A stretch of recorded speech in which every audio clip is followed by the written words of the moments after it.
आज सत्ता की शुरुआत लेकिन पाकिस्तान के आर्मी चीफ आसिम मुनीर की सत्ता वाली प्लानिंग के साथ करेंगे।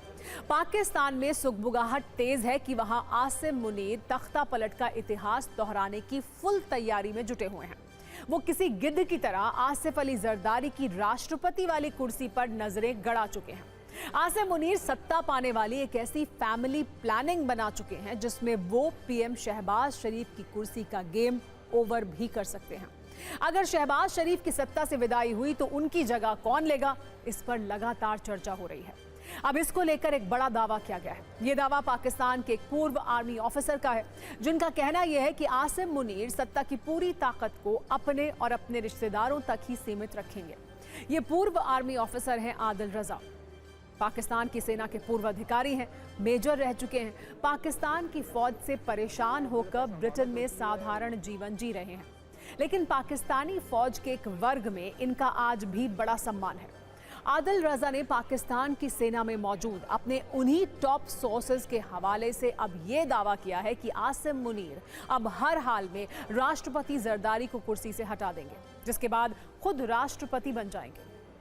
लेकिन प्रधानमंत्री ना शहबाज को रहने देंगे, ना बिलावल को बनाएंगे, बल्कि अपनी पत्नी के एक करीबी रिश्तेदार को प्रधानमंत्री बनाएंगे। अब चर्चा यह है कि आखिर मुनीर का यह करीबी रिश्तेदार कौन होगा जो पाकिस्तान के प्रधानमंत्री की कुर्सी पर बैठेगा। अगले कुछ दिनों में पाकिस्तान की सेना पूरी कमान अपने हाथ में ले लेगी। दावा यह किया जा रहा है कि इस सत्ता पलट की पूरी स्क्रिप्ट लिखी जा चुकी है। पाकिस्तान के पूर्व आर्मी ऑफिसर आदिल रजा के मुताबिक पाकिस्तान की सत्ता एक बार फिर सेना की मुट्ठी में है। सेना प्रमुख आसिम मुनीर फिलहाल सब कुछ कंट्रोल कर रहे हैं। वो सीधे तौर पर पाकिस्तान के लोकतंत्र को बर्बाद करने की साजिश रच रहे हैं। उनका दावा है कि मुनीर सिर्फ आर्मी चीफ नहीं रहना चाहते, वो राष्ट्रपति बनना चाहते हैं। अपने रिश्तेदार को पाकिस्तान का प्रधानमंत्री बनवाना चाहते हैं। सत्ता पलट की ये स्क्रिप्ट परवेज मुशर्रफ की स्टाइल की है। इसके लिए आसिम मुनीर पहले पाकिस्तान में गड़बड़ी फैलाएंगे, ये संदेश देने की कोशिश करेंगे कि सरकार से स्थिति संभल नहीं रही है, फिर खुद को मसीहा बताकर सत्ता पर काबिज होंगे। इससे पहले भी पाकिस्तान के कई पत्रकार ये दावा कर चुके हैं कि आसिफ अली जरदारी को हटाने का प्लान फाइनल हो गया है। बस नई व्यवस्था को लेकर बात चल रही है। ये दिखाने की कोशिश की जा रही है कि सेना तख्ता पलट नहीं कर रही, बस बेहतर व्यवस्था देने की कोशिश कर रही है। इसके लिए पाकिस्तान में एक के बाद एक हाई लेवल बैठक हो रही है। मुनीर कभी शहबाज से मिल रहे हैं तो कभी राष्ट्रपति आसिफ अली जरदारी से। अब आसिम मुनीर ने वो चेहरा भी ढूंढ लिया है जिसे वो कठपुतली पीएम के तौर पर कुर्सी पर बैठाएंगे। ये चेहरा आसिम मुनीर का कोई करीबी रिश्तेदार हो सकता है। आदिल रजा जब ब्रिटेन में बैठकर सेना के बारे में कुछ कहते हैं तो पाकिस्तान की मीडिया उनकी बातों को कान लगाकर सुनती है, उस पर बड़ी बहस शुरू हो जाती है।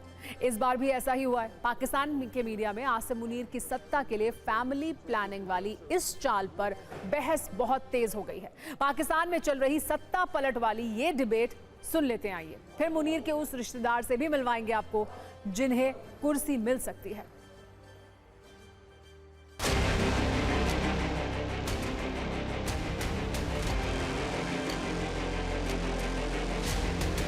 अब हमारे न्यूज मित्रों के मन में ये सवाल होगा कि मुनीर के वो रिश्तेदार कौन हैं जिसे प्रधानमंत्री बनाए जाने की चर्चा हो रही है।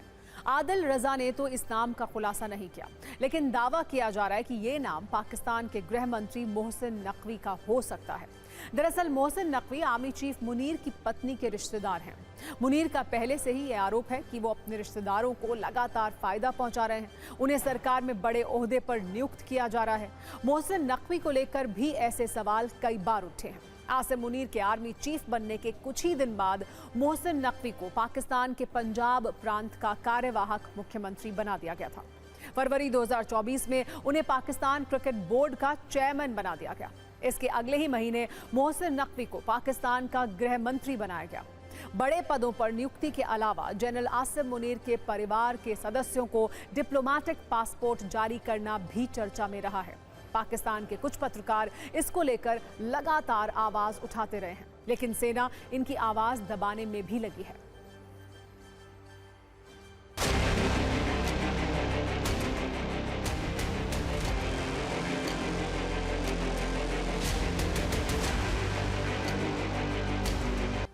फील्ड मार्शल आसिम मुनीर भले ही पाकिस्तान की सत्ता संभालने का ख्वाब देख रहे हों, लेकिन सच्चाई यह है कि उनकी सेना से पाकिस्तान की मिसाइलें ही नहीं संभल रही हैं। जिन मिसाइलों के दम पर वो भारत को आंख दिखाते हैं, वो अब खुद पाकिस्तान के लिए टिकिंग टाइम बॉम्ब बन चुकी हैं। हम ऐसा इसलिए कह रहे हैं क्योंकि पाकिस्तान ने हाल ही में अपनी सबसे ताकतवर शाहीन 3 मिसाइल का परीक्षण किया और ये मिसाइल बलूचिस्तान में एक परमाणु ठिकाने के बहुत करीब जाकर गिरी। ये वही मिसाइल है जिसकी रेंज कराची से लेकर दिल्ली और बेंगलुरु तक बताई जाती है, लेकिन इतनी खतरनाक मारक क्षमता के बावजूद ये मिसाइल पाकिस्तान के ही एक प्रांत की सीमा पार नहीं कर सकी और मलबे में तब्दील हो गई। बड़ा हादसा होते होते बच गया, लेकिन इस नाकाम परीक्षण ने पाकिस्तान की मिसाइल टेक्नोलॉजी पर गंभीर सवाल खड़े कर दिए हैं। सवाल यह है कि क्या शाहीन 3 के फेल होने से पाकिस्तान की मिसाइल टेक्नोलॉजी की कमजोरी पूरी दुनिया के सामने उजागर हो गई, या फिर क्या पाकिस्तान ने जानबूझकर ये मिसाइल बलूचिस्तान में गिराई क्योंकि वहां के स्थानीय लोग ये कह रहे हैं कि बलूचिस्तान को पाकिस्तानी फौज एक मिलिट्री एक्सपेरिमेंट जोन बनाना चाहती है, भले ही इसके लिए मासूमों की जान ही क्यों ना चली जाए। सत्ता में अब बात करते हैं एक ऐसी तस्वीर की जिसकी चर्चा आज हर तरफ हो रही है। वैसे तो आज पूरे देश का ध्यान संसद के मॉनसून सत्र के तीसरे दिन पर था, क्योंकि संसद में कई मुद्दों पर हंगामा हो रहा था, जिसकी वजह से सदन की कार्यवाही स्थगित भी हुई। सदन की कार्यवाही स्थगित होने के थोड़ी देर बाद संसद से थोड़ी दूर एक मस्जिद में मीटिंग हुई, जिसकी ये तस्वीर आप देख रहे हैं। समाजवादी पार्टी के अध्यक्ष अखिलेश यादव हैं इसमें। अखिलेश यादव की पत्नी और सांसद डिंपल यादव भी हैं और साथ में रामपुर के सांसद मुहिबुल्लाह नदवी भी नजर आ रहे हैं। मुहिबुल्लाह नदवी इस मस्जिद के इमाम भी हैं। संसद के पास मस्जिद वाली मीटिंग में अखिलेश के जाने के बाद नया सियासी कलेश शुरू हो गया है। संसद में कई मुद्दों पर बयानबाजी हो रही थी, हंगामा हो रहा था। अब मस्जिद मीटिंग को बड़ा मुद्दा बनाया जा रहा है। अखिलेश के साथ डिंपल यादव भी इस मीटिंग में थी। इसको लेकर भी धर्म के नाम पर राजनीतिक दंगल शुरू हो गया है। कहानी सिर्फ इस तस्वीर भर की ही नहीं है। कंट्रोवर्सी तब शुरू हुई जब बीजेपी ने अखिलेश यादव की इस मुलाकात पर सवाल उठाए। मतलब ये कि इस मुलाकात पर सवालों की मूसलाधार बारिश शुरू हो गई। पिछले कुछ घंटों से सियासी चिंगारियां भी उठ रही हैं। बीजेपी अल्पसंख्यक मोर्चा के अध्यक्ष जमाल सिद्दीकी ने ऐलान किया कि 25 जुलाई को जुमे की नमाज के बाद इसी मस्जिद में अखिलेश और उनके सांसद की ओर से की गई बैठक का हम विरोध करेंगे। मस्जिद वाली मीटिंग पर कैसे बहस हो रही है ये आप देखिए। बीजेपी नेताओं ने ये आरोप लगाया है कि मस्जिद को समाजवादी पार्टी के कार्यालय की तरह इस्तेमाल किया गया। वहीं समाजवादी पार्टी का कहना है कि बीजेपी का हथियार धर्म है। बीजेपी का कहना है कि अखिलेश यादव समाजवादी नहीं नमाजवादी हैं, जबकि समाजवादी पार्टी का कहना है कि हम सभी धर्मों में आस्था रखते हैं। बीजेपी ने यह भी आरोप लगाया है कि अखिलेश यादव राजनीतिक उद्देश्यों के लिए धर्म का इस्तेमाल कर रहे हैं। वहीं अखिलेश यादव ने कहा है कि हम जोड़ने वाली आस्था के साथ हैं। बीजेपी का आरोप यह है कि संसद के पास मस्जिद में मीटिंग संविधान का उल्लंघन है। समाजवादी पार्टी को संविधान पर भरोसा नहीं है। वहीं अखिलेश यादव ने भी बीजेपी पर गंभीर आरोप लगाते हुए कहा कि बीजेपी चाहती है कोई ना जुड़े, दूरियां बनी रहे। इस पर हिंदू मुस्लिम वाली राजनीति हो रही है। बीजेपी की ओर से कटाक्ष किया गया है कि अखिलेश यादव मस्जिद गए लेकिन सफेद जालीदार टोपी ले जाना भूल गए। वहीं अखिलेश यादव ने भी कहा है कि बीजेपी को मीठे से दिक्कत होगी तो क्या मीठा खाना छोड़ देंगे।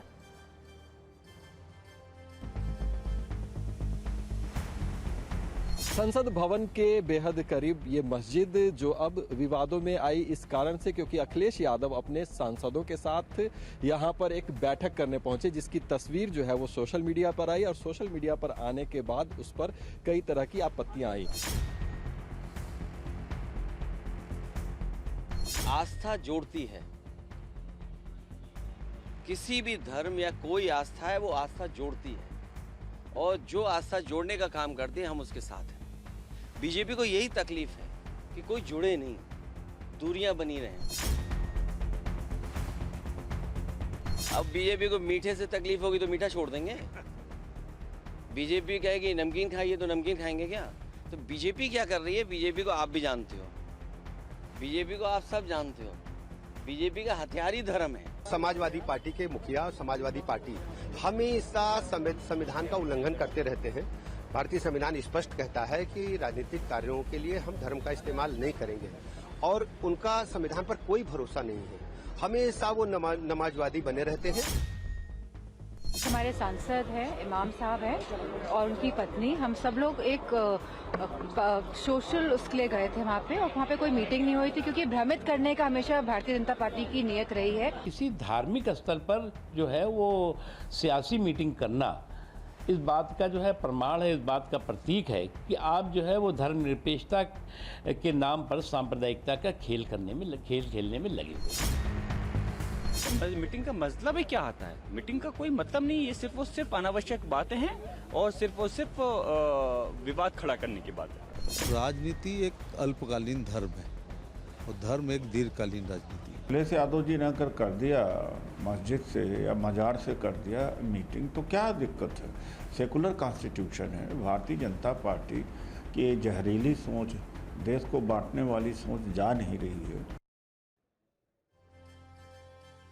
संसद के पास मस्जिद वाली मीटिंग को बड़ा मुद्दा बनाया जा रहा है। बीजेपी के नेता कई आरोप लगा रहे हैं। पहला आरोप यह है कि मस्जिद को पार्टी का दफ्तर बना लिया। इसे बीजेपी नेता संविधान का उल्लंघन बता रहे हैं। और दूसरा आरोप ये लगा रहे हैं कि मस्जिद में महिला के जाने की अनुमति दी गई, जो धर्म का अपमान है।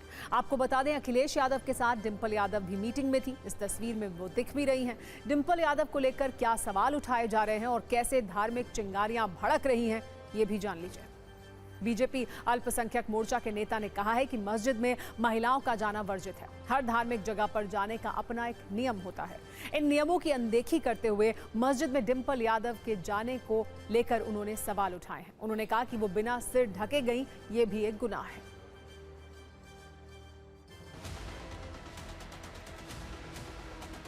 हर इबादत गाह में, हर धार्मिक स्थल पर जाने का अपना एक मॉडल कोड ऑफ कंडक्ट है। मस्जिद में जाने के लिए पाक साफ होना चाहिए। तो अखिलेश जी क्या पाक साफ थे? मस्जिद में जाने के लिए वजू बनाना पड़ता है। तो अखिलेश जी क्या बताए, आपने वजू बनाया था? और हद तो आपने तब कर दी कि मस्जिद में अपनी धर्मपत्नी श्रीमती डिंपल यादव को भी लेकर गए, जबकि उस जगह पर जहां वो बैठकर मीटिंग कर रहे थे सपा की, उस जगह पर महिलाओं का प्रवेश वर्जित है। वहाँ महिलाएं नहीं जा सकती हैं। चलो महिला चली भी गई तो ऐसे ले गए आप। मस्जिद में या कोई भी पवित्र जगह पर महिलाएं जब जाती है इस्लाम में तो पूरा कपड़ा ढका होता है, वो हिजाब पहन की होती हैं। आपके धर्मपत्नी जी के सर पे दुपट्टा भी नहीं था। तो जिस प्रकार से आपने धार्मिक भावनाओं को आहत करने का काम किया है, हमारे इस्लाम का मजाक बनाने का काम किया है, देश का सारा मुसलमान आपकी निंदा करता है और हम इसका विरोध करते हैं। ये हरगिज नहीं होने देंगे। उस पर सवाल भी नहीं करना चाहिए आपको।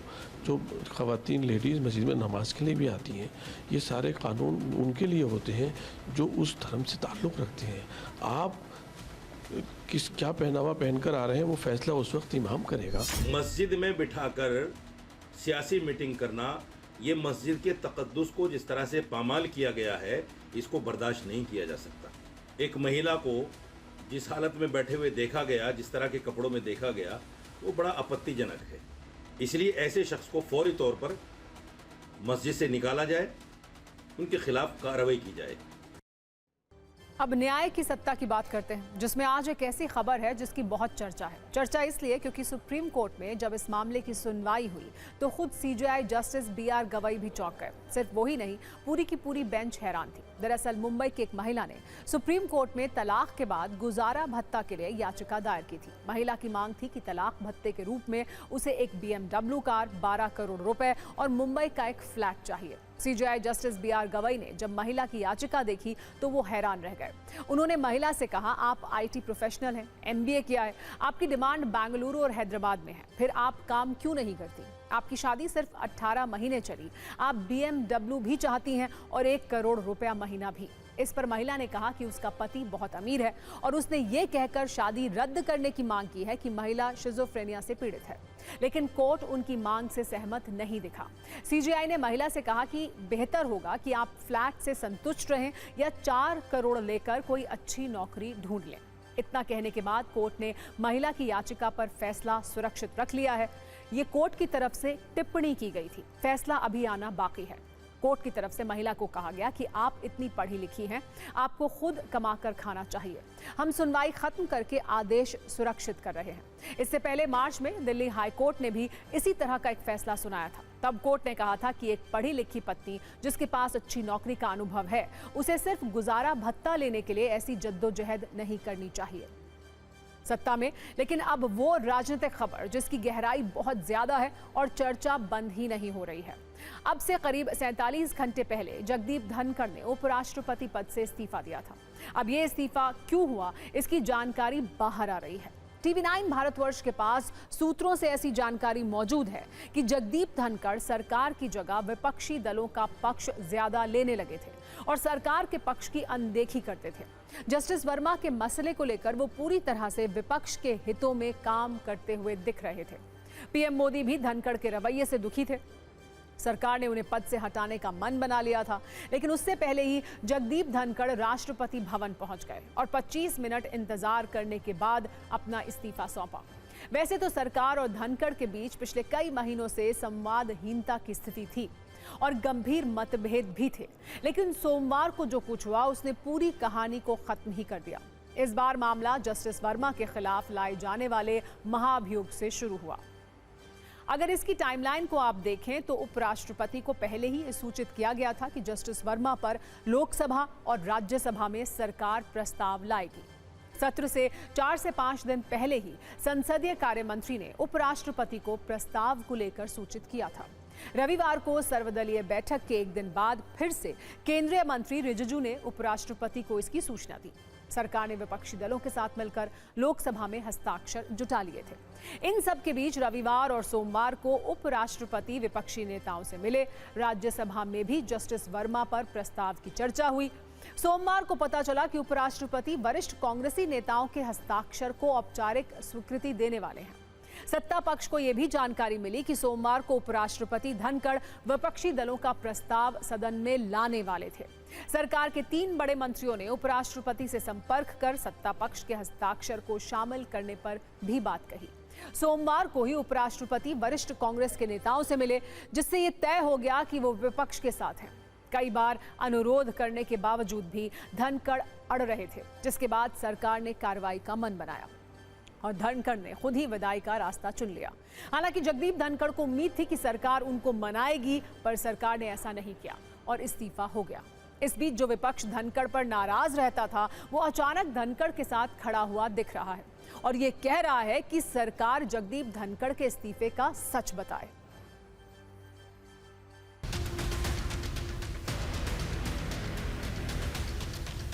सरकार जवाब देना चाहिए, वो क्यों रिजाइन करे, कारण क्या है, इसके पीछे क्या राज है।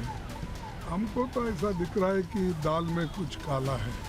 कितना प्रभावशाली तरीके से माइक्रो मैनेज करती है ये सरकार। थोड़ा सा भी लाइन के बाहर जाने से ये परिणाम आता है, लेकिन निश्चित रूप से इस्तीफा मांगा गया है, लिया गया है और तुरंत लिया गया है। अगर स्वास्थ्य उनकी एक चिंता का विषय था तो वो मॉनसून सेशन से पहले रिजाइन कर सकते थे। तो ये सडनली ब्रेक लगाना, इमरजेंसी ब्रेक लगाना कहाँ तक सही है, ये स्पष्टीकरण सरकार से आना चाहिए। अगर स्वास्थ्य ठीक नहीं था तो सत्र पहले चालू होने से पहले भी वो दे सकते थे इस्तीफा। हालांकि ये चर्चाएं हैं और लोगों की जहन में भी है कि इस्तीफा जो है लिया गया है।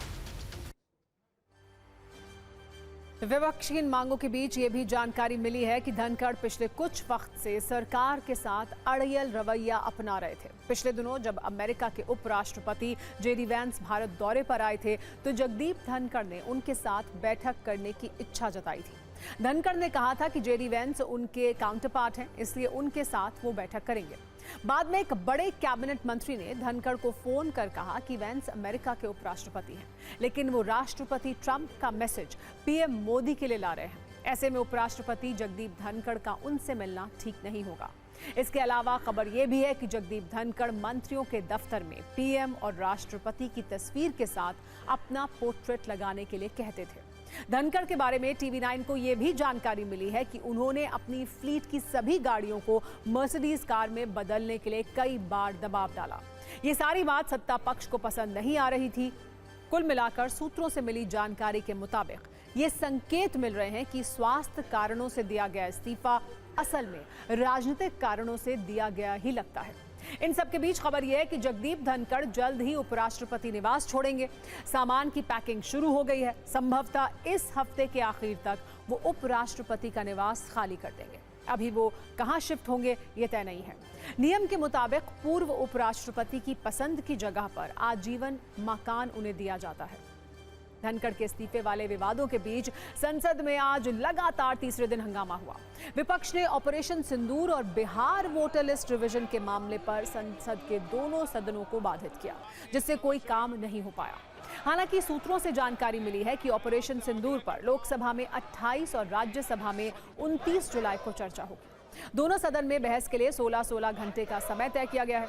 खबर यह है कि प्रधानमंत्री मोदी भी इस चर्चा में शामिल हो सकते हैं।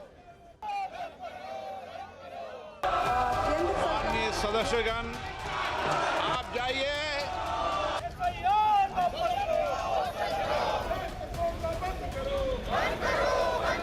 और अब इन्होंने क्या किया है कि अब हम बिहार का पूरा सिस्टम नए तरीके से करेंगे, वोटर डिलीट करेंगे और नए तरीके से वोटर लिस्ट लाएंगे। हिंदुस्तान में इलेक्शन चोरी किए जा रहे हैं। मित्रों, इंडिया ब्लॉक ने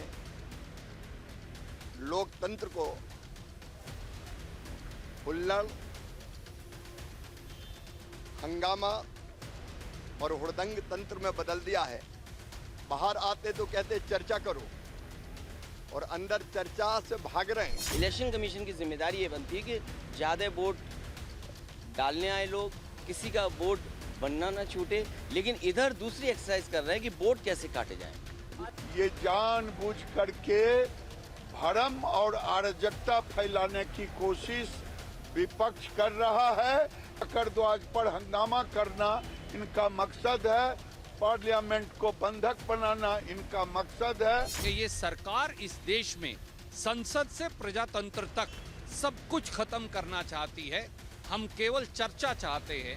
हकीकत ये है, विपक्ष जानता है कि भैया चुनाव वो बिहार में जीतेंगे है नहीं। बंगाल में भी इन लोग के हालात ठीक नहीं है, तो पहले ईवीएम पे ठीकरा फोड़ा जाता था, अब वोटर लिस्ट को एक बहाना बनाया जा रहा है। हमें नहीं समझ में आ रहा कि सवाल हम चुनाव आयोग से पूछते हैं, जवाब भारतीय जनता पार्टी देती, रूलिंग पार्टी देती, और जब हम भाजपा पे हमला बोलते हैं जवाब चुनाव आयोग से आता है। तो ये एक अनोखी परंपरा शुरू हुई है और ये SIR कोई स्पेशल इंटेंसिव रिवीजन नहीं है, ये स्पेशल इंटेंसिव रिगिंग है।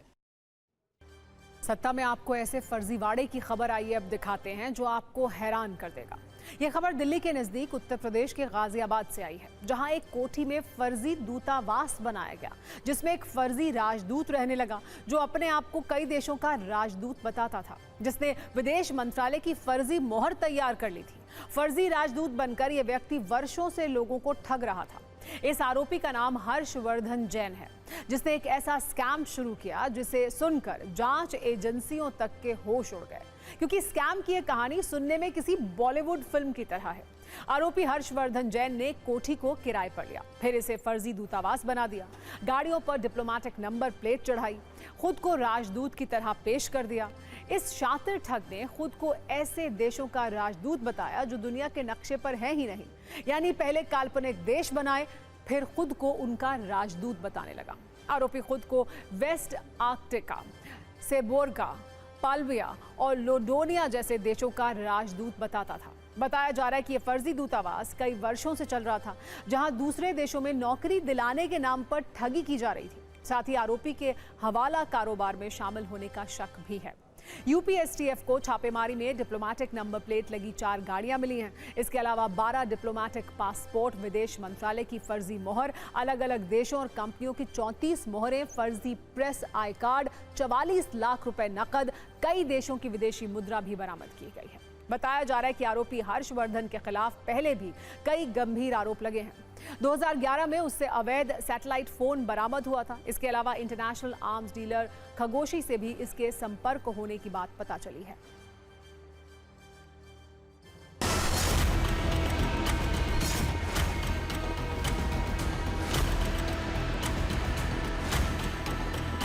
गाजियाबाद के कबीरनगर थाने में इसी तरह की 4 गाड़ियां खड़ी हैं जो कि लग्जरी है, जिनकी नंबर प्लेट से आप अंदाज़ा लगा सकते हैं कि कैसे लोगों पर वो अपना रुतबा झाड़ा करता था, लोगों को किसी भी तरह का शक ना हो। इसके चलते बाकायदा जो है इन गाड़ियों को इस तरह से दिखाया जाता था कि ये एम्बेसी की गाड़ियां लगे। आप देख सकते हैं कि विभिन्न प्रकार के स्टिकर्स जो है वो आपको नजर आएंगे। आप देख सकते हैं कि नंबर प्लेट जो है वो आपको नीली नजर आ रही है और उसके ऊपर ब्रॉन वेस्ट आर्टिक लिखा हुआ है, यानी कि साफ जाहिर करा गया है कि ये गाड़ी जो है वो एम्बेसी गाड़ी है। ये हर्षवर्धन KB 35 कविनगर में एक किराए के मकान में अवैध दूतावास चला रहा था और ये अपने आप को वेस्ट आर्टिका, सबोर्गा, पोल्विया, लोडोनिया और इसके अलावा अन्य भी कई देशों का एम्बेसडर बताकर लोगों से बात करता था। इसके पास से कुछ गाड़ियां भी बरामद हुई है जिनमें इसने डिप्लोमेटिक तरीके की नंबर प्लेट्स लगा रखी है। सत्ता में अब बात करते हैं जम्मू कश्मीर की, जहां विकास वाले बदलाव के साथ साथ और भी सकारात्मक बदलाव देखने को मिल रहे हैं। श्रीनगर में पुराने मंदिरों का जीर्णोद्धार किया जा रहा है। ये मंदिर वर्षों से जर्जर थे। आज आपको विचारनाग मंदिर की कहानी बताएंगे। विचारनाग के मंदिर को फिर से बनाए जाने की तस्वीर आपको दिखा रहे हैं। इस मंदिर की वास्तविक संरचना और आर्किटेक्चर को मूल स्वरूप में ही रखा जाएगा। मंदिर के लिए प्रवेश द्वार का निर्माण किया जा रहा है। जम्मू कश्मीर में पुनर्निर्माण के लिए 100 मंदिरों को चिन्हित किया गया है। 30 से ज्यादा मंदिरों का पुनर्निर्माण किया जा रहा है। इसमें विचारनाग मंदिर भी शामिल है। को फिर से रेस्टोर करने की एक प्रक्रिया शुरू कर दी और अभी तक अगर हम पूरे कश्मीर की बात करें तो करीब 30 से 40 मंदिर ऐसे हैं जो रेस्टोर किए गए हैं और जिनका काम रेस्टोरेशन का चल रहा है। विशेषकर अगर इसमें कहें, इसमें अब आहिस्ता आहिस्ता ये विचारनाग मंदिर भी शामिल है और अब आहिस्ता आहिस्ता कोशिश की जा रही है कि इसको रेस्टोर किया जाए। 30 कनाल्स लैंड है, इसकी फिलिंग है, रिनोवेशन है, ऑलमोस्ट 2026 जुलाई 26 तक कंप्लीट हो जाएगा। हूटे बज चुका है, यानी सत्ता में आज का वक्त खत्म हो गया है। कल शाम 7 बजे आपसे एक बार फिर